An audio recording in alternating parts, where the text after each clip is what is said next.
Olá, bom dia, irmãos, tudo bem? Não se preocupe, você está na EBD da Igreja Batista Boas Novas. Hoje nós vamos ter um formato diferente. Acho que os irmãos todos estão sabendo da novo decreto da Prefeitura de Curitiba, as restrições novamente sobre aglomerações e de trabalho e tudo mais que está no decreto, fez com que nós retomássemos as aulas online, pelo menos temporariamente, esperamos. Por isso, hoje, estou gravando na minha casa. Nós nem estamos na igreja para poder preservar todo o pessoal. Então, contando com a compreensão dos irmãos, gostaria de apresentar a aula da EBD, a continuidade do livro de 1 João, hoje num formato um pouco diferente. Depois, se vocês quiserem, pode dar um feedback para ver se ficou bom.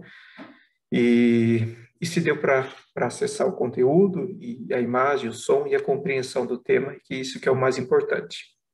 Nós continuamos nosso estudo, sabendo que a palavra de Deus é viva, eficaz, e é aquilo que transforma a nossa vida. Nesse momento de incertezas, nós podemos contar com a certeza principal que Deus está no comando de tudo, que a palavra dele vai se cumprir, e terminamos fé que esse momento está difícil, mas ainda assim está no controle de Deus. Antes de começar a aula, eu lembrei de uma história que acredito que faz todo sentido aí para o nosso momento que está vivendo e também para a aula de hoje. A história é mais ou menos assim. Uma dessas nadadoras de longas distâncias tinha se preparado por muito tempo para atravessar o Canal da Mancha. O Canal da Mancha é aquele espaço de mar entre a Inglaterra e a França, em porção de quilômetros. Então, esses nadadores de longa distância se desafiam, e é realmente um desafiador atravessar tudo aquilo ali a nado. Tem que ser uma época específica do ano, que o mar não está muito gelado. E ela se preparou, ele, a sua equipe, e a preparação técnica, física, psicológica, para conseguir atravessar o canal. Programaram a data, escolheram um dia não muito frio, ensolarado, para fazer essa travessia. E foi lá, estava no dia, e caiu no mar e foi nadando. Foi nadando, foi nadando, foi nadando, e de repente, um imprevisto aconteceu. Ao invés do sol esperado, veio uma neblina. A neblina fechou a visão de todo mundo, inclusive do barco que estava acompanhando lado a lado o nadador, até por uma questão de segurança, se ele passasse mal. E a pessoa começou a ir meio por rumo, para que direção eu vou. Continuando nadando, pensando, estou na direção certa, vamos indo. O barco dava alguma direção, mas nadar era com a pessoa. Ela foi indo, e foi se esforçando, braçada. O mar estava um pouco mais agitado, o frio tomou conta por causa da falta do sol. Ela foi indo, se esforçando, o pessoal do barco falou: vai, continua, não desiste. Mas com o passar do tempo, por não enxergar a praia, não consegui por causa do nevoeiro que fechava toda a visão, ela falou: fui até onde deu. Eu fui até onde deu e pediu: me recolha, eu não consigo mais nadar. E então o pessoal que estava do barco do lado recolheu para dentro, o barco levou até a praia. Na praia foram entrevistar: por que você desistiu? Faltava tão pouco.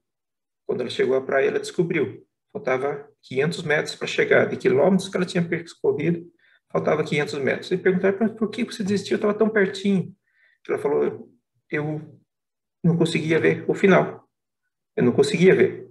E por isso que eu desisti. E eu associei essa história, breve história, com a lição de hoje, com o nosso momento real que nós estamos vivendo, exatamente porque é isso que nós temos que ter em mente. A lição de hoje vai falar de esperança, de amor, de propósito, de santificação, de purificação, e baseado na esperança do retorno de Cristo. Esse retorno que nós aguardamos pela fé, e que agora nós estamos passando um momento de neblina, realmente. Muita coisa está acontecendo, tirou a gente da nossa rotina de trabalho, de estudo, muita gente teve que se adaptar. Mas se nós enxergarmos somente a neblina, realmente vai bater um desânimo. Mas se nós, pela fé e pela confiança que nós temos em Deus, a palavra de Deus, enxergarmos que o ponto de partida está chegando, está próximo, então a gente vai continuar nadando. Irmãos, eu vou tentar acessar aqui o que eu preparei pelo PowerPoint. Vamos ver se dá certo. Está aqui. Isso. A nossa lição. Vou tentar lidar ali para cima, para não atrapalhar. Vivendo na família de Deus, é a lição 8. O texto base da lição. 1 João 3, de 1 a 10. Não sei se os irmãos lembram da lição passada, ele estava falando do problema central dos falsos mestres, comparou eles com esse espírito do anticristo que estava tentando transtornar os ensinamentos de Cristo dentro da igreja. Esse era o ponto central. E João combate, obviamente, aquilo que eles estavam tentando ensinar. E o último versículo que nós tivemos da lição passada tem uma ligação direta do que aquilo que nós vamos ver hoje. O último versículo do capítulo 2, 29, 1 João 2, 29, diz assim: se vocês sabem que ele é justo, saibam também que todo aquele que pratica a justiça é nascido dele.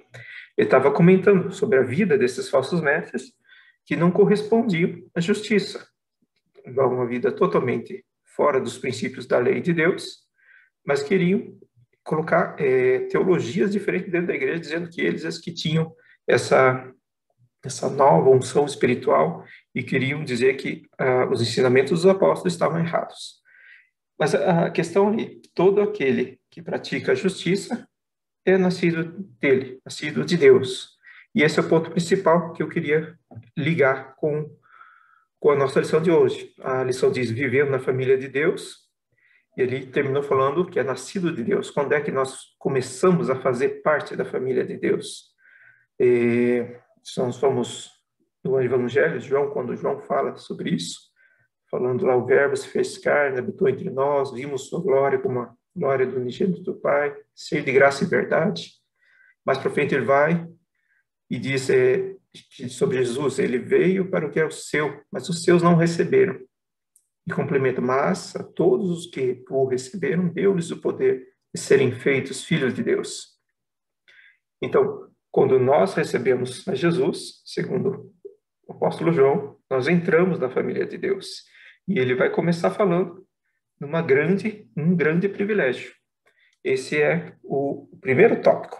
O nosso texto vai aparecer agora em seguida. Deixa eu tirar aqui de volta de cima para não atrapalhar. Diz assim, vamos ler inteiro e depois tentar pensar versículo a versículo para ver se nós compreendemos o que o apóstolo João está dizendo lá para as igrejas de Éfeso. Vejam como é grande o amor que o Pai nos concedeu, que fôssemos chamados filhos de Deus, o que de fato agora somos. Por isso o mundo não nos conhece, porque não o conheceu. Amados, agora somos filhos de Deus e ainda não se manifestou o que havemos de ser. Mas sabemos que, quando ele se manifestar, seremos semelhantes a ele, pois o veremos como ele é. Todo aquele que nele tem essa esperança purifica-se a si mesmo, assim como ele é puro. Todo aquele que pratica o pecado transgride a lei, de fato. O pecado é a transgressão da lei. Você sabe que ele se manifestou para tirar nossos pecados, e nele não há pecado. Todo aquele que nele permanece não está no pecado. Todo aquele que está no pecado não o viu, nem o conheceu. Filhinhos, não deixe que ninguém os engane. Aquele que pratica a justiça é justo, assim como ele é justo. Aquele que pratica o pecado é do diabo, porque o diabo vem pecando desde o princípio. Para isso, o Filho de Deus se manifestou, para destruir as obras do diabo. Todo aquele que é nascido de Deus não pratica o pecado, porque a semente de Deus permanece nele. Ele não pode estar no pecado, porque é nascido de Deus. Dessa forma, sabemos quem são os filhos de Deus e quem são os filhos do diabo. Quem não pratica a justiça não procede de Deus, e também quem não ama seu irmão. Esse é o nosso texto base, irmãos. O primeiro versículo vai dizer sobre o grande privilégio que o João está colocando. Vede como é grande o amor que o Pai nos concedeu, que fôssemos chamados filhos de Deus, que de fato somos. Por isso o mundo não nos conhece, porque não o conheceu. Lembrar do contexto. A igreja está sendo atacada por falsos mestres, colocando uma teologia diferente, subavaliando o sacrifício e a vida de Cristo, dizendo que Jesus não veio em carne, dizendo que ele era apenas um espírito, dizendo que o sacrifício dele não foi suficiente, era preciso outras realizações e cerimônias espirituais para nos chegarmos a Deus. E João está falando, com base no que nós lemos agora há pouco, sobre aquele que pratica a justiça é nascido de Deus. E agora continua, vede como grande é o amor que o Pai nos concedeu. Sermos filhos de Deus, chamados filhos de Deus. João fala, todos os que receberam foram feitos, deu-lhes o direito de ser chamados filhos de Deus. E como isso é rico. Na cultura, qualquer cultura que recebe o evangelho não cristã, é difícil entender esse conceito. Até um dos comentários que nós estávamos vendo ali, um dinamarquês foi em umas ilhas lá da Indonésia e pregou o evangelho e os nativos não conseguiam compreender, diziam, não, nós não podemos, depois de terem aceito o evangelho, diziam, não, nós não podemos ser chamados filhos de Deus, basta nós sermos os seus servos que limpam os seus sapatos, não tem como. Eles não conseguiam entender o tão grande privilégio. E se nós formos parar para pensar, é realmente um privilégio incrível. Deus nos chamarmos de filhos. Ali o filho, a palavra no grego remete a alguém gerado por Deus. É o que os comentaristas dizem. A palavra tem filho adotado e filho gerado por Deus. A palavra em grego ali diz filho gerado por Deus. Talvez alguma relação com aquilo que Paulo fala lá em Efésios e Filipenses, que ele nos escolheu antes da fundação do mundo. Antes da fundação do mundo, Deus já tinha planejado você. E é o que João está dizendo para a igreja ali em Éfeso. É um grande privilégio vocês serem feitos filhos de Deus. E vocês são. E está dizendo, é por isso que o mundo não os conhece, porque não o conheceu. Assim como o mundo não aceitou Jesus e crucificando, assim, essa nova natureza dada pelo Espírito Santo, quando veio morar em nós, faz com que o mundo não entenda aquilo que realmente são os filhos de Deus, os cristãos. E muitas vezes não entende, não conhece e ainda persegue. O versículo seguinte diz assim, falando sobre a lei, falou sobre a igreja, que são o grande privilégio de serem feitos filhos de Deus, e agora fala sobre os outros. Todo aquele que pratica o pecado transgrede a lei. De fato, o pecado é a transgressão da lei. Vocês sabem que ele se manifestou para tirar nossos pecados, e nele não há pecado. Se nós somos filhos de Deus, e como falou o outro versículo, nascidos de Deus são aqueles que praticam a justiça, agora ele fala de outra turma, a turma que estava tentando causar confusão. E fala, todo aquele que pratica pecado transgride a lei. Mas nós somos nascidos de Deus, e a questão vem, a pergunta, o termo que ele usa é pratica o pecado. O que ele quer dizer com pratica o pecado? Afinal de contas, eu pratico pecados. Eu acredito que os irmãos não tem nenhum que possa dizer, não, eu não fiz nenhum pecado essa semana, ou esse mês, ou esse ano. Somos pecadores. O que ele quer dizer? Todo aquele que pratica o pecado transgride a lei. Transgredir a lei, o sinal dos 10 mandamentos. Transgredir a lei é não amar a Deus com toda a sua força, com todo seu entendimento, e ao próximo como a ti mesmo, como Jesus ensinou, que é o resumo de toda a lei. Então, os falsos mestres estavam tentando colocar uma vida totalmente desleixada, a parte da lei de Deus, dizendo, não precisamos guardar isso, importa salvarmos nosso espírito, o que o fizer com o corpo, isso não interfere. E João está falando para eles, vocês são nascidos de Deus, todo aquele que é nascido de Deus é justo, pratica a justiça. Agora, os que não são nascidos de Deus praticam o pecado. Mas os filhos de Deus também pecam. O que ele está dizendo é a prática do pecado constante. O que acontece geralmente quando você peca? Quando você sabe, puxa, eu errei, eu fiz errado. No momento vem para ver aquele sentimento, puxa, eu errei. Ah, Deus, perdoa, olha meu coração me enganando de novo. eu errando de novo errando nesse pecado. Tem misericórdia, muda meu coração. Esse seria o comportamento natural de um filho de Deus. Aquele que não é filho de Deus, além de não vir talvez venha uma vozinha lá, mas que ele abafa completamente, e continua no pecado. E continua no pecado. Então, a prática do pecado constante, sem ouvir a voz de Deus e sem dar atenção para a lei de Deus, a transgressão da lei. E ele diz: vocês sabem que ele se manifestou para tirar nossos pecados. Jesus se manifestou para tirar os nossos pecados. E nele não é pecado. O versículo seguinte, ele continua: todo aquele que nele permanece não está no pecado, falando dos filhos de Deus. Todo aquele que está no pecado não o viu nem o conheceu, falando dos falsos mestres. E fala: feliz, não se deixe se enganar. Aquele que pratica justiça é justo, assim como ele é justo. Falando, Deus é justo. Não é possível que esses falsos mestres pratiquem a justiça e sejam considerados justos. É o que ele está tentando colocar. Falou do grande privilégio de ser filho de Deus, da responsabilidade de carregar o nome Filho de Deus, e isso é um grande privilégio, mas é uma grande responsabilidade. Imagine você ser apontado pelos outros: olha, lá vai um filho de Deus. Lá vai. Qual deveria ser o nosso comportamento, sabendo nós somos filhos de Deus? É o que ele está colocando. Você é filho de Deus e tem um grande privilégio e uma grande responsabilidade. E faz uma diferenciação, porque a preocupação dele são esses falsos mestres tentando colocar falsos ensinamentos na igreja. Então ele diz: aquele que pratica a justiça é justo, não se deixe enganar. Não adianta vir uma pessoa vir com uma teologia linda, maravilhosa e com um monte de sinais, se os frutos que ele dá são falsos. São citações de Jesus mesmo, que no final dos tempos viriam falsos mestres, viriam o anticristo e fariam sinais, maravilhas e prodígios e seriam tão incríveis que, se possível fosse, enganaria até os escolhidos. São palavras de Jesus em Mateus. E Jesus falando, como você diferenciaria quem era o falso do verdadeiro?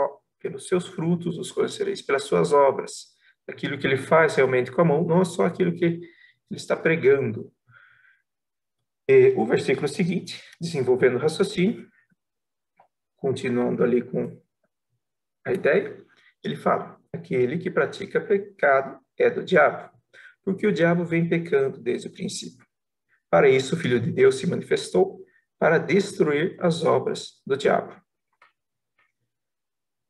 Parecem dois personagens, o diabo e o Filho de Deus. Ele diz: o diabo é o que pratica a injustiça desde o princípio. O princípio qual seria? Temos poucas informações sobre como foi lá no céu e a queda de Satanás que veio para a terra. A princípio, esse princípio que ele está falando seria o princípio da humanidade, quando o diabo chega para Eva, distorcendo aquilo que Deus diz com o intuito de enganá-la. Mas Deus disse que vocês não podiam tocar na árvore. E Eva falou: não, tudo bem, nós podemos tocar. A gente pode comer. E o diabo fala: não, mas sabe por que você não pode comer? Por quê? É porque Deus sabe que o dia que você comer, você será como Deus. Eva, vendo que o fruto era apetitoso e parecia gostoso, comeu e deu a Adão. E o resultado os irmãos conhecem. Então, aquele que vem errando desde o princípio, aquele que é o diabo, nosso inimigo, e que, assim como ele transtornou a vida de Eva e de Adão, fazendo com que eles não acreditassem que Deus tinha o melhor. Isso é interessante, né? Imagine, você estava no paraíso, Deus vinha visitá-lo e tinha tudo perfeito. Não precisava nem trabalhar, só cuidar do jardim. O trabalho dele seria light, né? E a natureza perfeita, como Deus criou, os animais, a perfeição. E vem diabo e conseguiu fazer com que Eva duvidasse das boas intenções de Deus, dizendo: não, Deus não quer o melhor para você. Então, esse é a essência de todo o pecado. Quando nós erramos mentindo, roubando, ou qualquer outro tipo de pecado, existe algo dentro do nosso coração que foi convencido dizendo que isso seria o melhor. E isso é obra do diabo. O apóstolo Paulo fala que o Deus desse século cegou a mente das pessoas para que vejam o evangelho e não entendam. É preciso uma luz que venha de Deus para que nós possamos entender realmente. Uma luz que faça brilhar onde nós estamos na escuridão e podemos ter a opção de escolher a Deus. Então diz, o diabo veio para isso, e para enganar e errar. E falar do Filho de Deus se manifestou para destruir as obras, destruir o engano. Como que ele fez isso? Com a sua vida na terra, tomando o nosso lugar na cruz, no sacrifício de Jesus. É o que João está falando. Veja, o sacrifício de Jesus fez com que anulasse a obra do diabo. Por que que ele anula? Quando nós confiamos no sacrifício de Cristo, que ele morreu em nosso lugar, então a justiça de Cristo é imputada a nós, como Paulo fala. Esse é o raciocínio. O nosso próximo slide fala de novo a temática do pecado. Todo aquele que é nascido de Deus não pratica o pecado. No começo do livro de João, ele já falou: filhinhos, eu estou escrevendo essa carta para vocês, porque quando vocês pecarem, vocês têm um justo advogado. Nós podemos pedir para Jesus o perdão dos nossos pecados. João não fala se vocês pecarem, quando vocês pecarem. E aqui ele fala: todo aqui nascido de Deus não pratica o pecado. Parece até um contrassenso, mas volta à ideia do pecar esporadicamente, que todos nós vamos fazer, e andar pecando o mesmo pecado ou os mesmos pecados constantemente, não ouvindo a voz de Deus, não dando atenção para dizer: sede santo porque eu sou santo, sede justo porque eu sou justo, ama teu próximo como a ti mesmo, corrija a sua atitude. A pessoa não ouve isso e continua no seu pecado, ou vai indo, vai indo, vai indo. Daí nós temos talvez 2, 3 hipóteses. A pessoa nunca conheceu a Deus, é o que ele vai falar daqui a pouco. Ou então, ele é um cristão, mas a carne dele ainda está trabalhando tão forte na sua vida, que ele continua em alguns pecados. E Deus fala, mas ele vai deixando. Deus repete, mas ele vai deixando. Ele vai deixando e vai deixando. O que vai acontecer? O que Deus fala? Que ele não vai deixar a pessoa largar dos seus pecados. Deus nos ama tanto, ama como um filho. Se o teu filho cometesse um erro, e você vai lá e fala com ele: ó, filho, isso está errado, isso vai te prejudicar, isso está fazendo mal para você mesmo. E o teu filho, infelizmente, não ouve. Aí você vai lá, ele repete o erro, você vai lá, conversa de novo, e depois de novo, e de novo. Você não vai deixar dizer: esse não é mais meu filho porque está errando. A gente não deixa dizer: você não é meu filho. A gente ora, pede a Deus e ensina o caminho. Deus faz a mesma coisa, com muito amor, muita sabedoria. Ele cuida da vida da gente, do modo especial. Diz o apóstolo Paulo que diz em Romanos 8 que para aqueles que entraram nesse caminho de aceitar a salvação que vem por Cristo Jesus, que tiveram seus olhos abertos para a justiça de Deus, que é o sacrifício dele, diz que Deus vai guardar, o poder de Deus vai guardar ele, e nem a morte, nem a vida, nem o presente, nem o futuro, nem os principados, nem as potestades vão deixar ele se perder. E como Deus vai trazer novamente essa pessoa é realmente um mistério. Muitas pessoas, às vezes, vão encarar sofrimentos na vida para depois encarar as consequências do seu próprio erro, para cair em si. Puxa, como eu errei, Deus me perdoa. Para depois voltar para o caminho. Mas o que ele está dizendo: todo aquele que é nascido de Deus não pratica o pecado. Por quê? Porque a semente de Deus permanece nele. O que seria essa semente de Deus? O Espírito Santo que vem morar na gente é a hipótese mais provável. Eu lembrei daquela parábola de Jesus. O semeador saiu a semear e várias sementes caíram. Uma parte caiu no caminho, outra caiu entre as pedras, outra entre os espinhos e outra na terra fértil. Vocês não lembram, né? Essa semente do evangelho que cai para todo mundo age diferente conforme está no nosso coração. Ele diz: se caiu no caminho, as aves vieram e levaram. Se caiu entre as pedras, brotou, mas quando veio o sol, murchou. Se caiu entre os espinhos, brotou, começou a crescer, mas os espinhos sufocaram e ele não cresceu, não deu fruto. E aquele que caiu na terra boa, deu fruto. E daí Jesus vem explicando para os discípulos, olha, aqui caiu à beira do caminho, são como aquelas pessoas que ouvem a palavra e que aceitam de bom grado, mas não a praticam. Logo vem o diabo, tira aquilo que eles ouviram e vão embora e não produz fruto nenhum. Aqui caiu no meio das pedras, ela brota e cresce rapidinho até, ela aceita, parece Deus, não, poxa, olha, está brotando, logo vai crescer, logo vai dar um fruto. Mas diz que quando o sol bate, Jesus compara as aflições desse mundo, a perseguição, a pessoa esmorece por não ter uma raiz funda, porque o solo era pedregoso, e desiste, e também não produz fruto. A terceira possibilidade, a terceira colocação que Jesus fala, caiu entre os espinhos.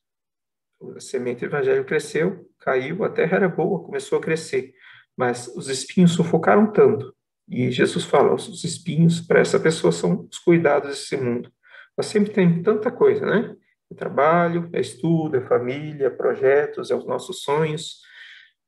Todos, a princípio, podem ser totalmente válidos, mas se nós deixarmos eles dominarem e serem o principal da nossa vida, pode abafar aquilo que a nossa semente iria crescer e produzir, e acaba não produzindo, se nós deixarmos essas coisas atrapalharem. Enquanto que caiu na boa terra, são aquelas pessoas que, de bom grado, aceitam, criam raiz e produzem frutos que produzem de 1 para 100, e com Jesus vai falando. Então, essa semente, que é o Espírito Santo, que caiu, que foi dado a nós, a semente que caiu, o Espírito Santo que foi dado, é que vai fazer com que ele não pratique o pecado. Ele deixe essa vida. Quando ele caia no erro, o Espírito Santo vai falar, vai dizer, você está errado, você precisa corrigir. E a pessoa, movido pela sua consciência de querer ser santo como Jesus é santo, retribuir a Deus tão grande amor que recebeu, ele vai deixar o pecado, às vezes com muita dificuldade, às vezes precisando da ajuda e da oração de outros, mas o normal é, o Espírito Santo não vai deixá-lo, não vai deixar, assim como você não deixaria seu filho abandonado cometendo um erro. Deus não nos abandona. Ele diz, ele não pode estar no pecado porque é nascido de Deus, essa pessoa que recebeu o Espírito Santo. Então, esse é o raciocínio. O último versículo vai nos dizer, desta forma sabemos quem são os filhos de Deus e quem são os filhos do diabo. Quem não pratica a justiça não procede de Deus. E também, quem não ama seu irmão. Desta forma, de que forma? A justiça ou a injustiça? Ele diz, dessa forma sabemos quem são os filhos. São aqueles que fazem a justiça. Aqueles que não fazem a justiça não procedem de Deus. Então ele está dizendo, esses falsos mestres estavam com teologias totalmente diferentes, com uma vida totalmente errada, não são de Deus, não são nascidos, não conhecem a Deus. O sinal principal é, olha a vida deles, os seus frutos. Eles não praticam a justiça, não são de Deus. Se eles fossem de Deus, o Espírito Santo não deixaria de ficar numa vida de pecado. E o segundo tópico é, pratica a justiça e ama seu irmão. O tema do amor vai ser a nossa próxima lição, que imagino vai ser online ainda por causa das restrições, mas vai ser desenvolvido mais para frente. Mas ele dá um sinal claro para a gente pensar. Um sinal que você é nascido de Deus, se você ama seu irmão. É para a gente pensar, não é? É para eu refletir sobre isso. Um sinal claro que nós somos nascidos de Deus. Então, irmãos, resumindo o que foi a nossa aula de hoje, para ver se a compreensão fica, o raciocínio segue para a aula que vem. Ele falou que quem pratica a justiça é nascido de Deus, falou do grande privilégio de ser considerado da família de Deus, e não apenas um filho adotado, um filho gerado diretamente por Deus. E ele falou e desenvolveu, olha, aquele que é nascido de Deus vive nessa esperança do retorno de Cristo, e é essa esperança que faz com que ele se santifique, nessa esperança da volta de Cristo, de querer agradar a Deus, de retribuir pelo menos uma pequenina parte do grande amor que Deus recebeu para ele.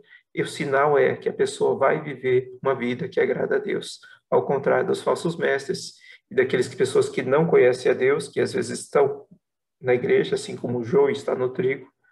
O sinal é a pessoa não pratica justiça, tem só uma capa de religiosidade. E o segundo sinal não ama seu irmão.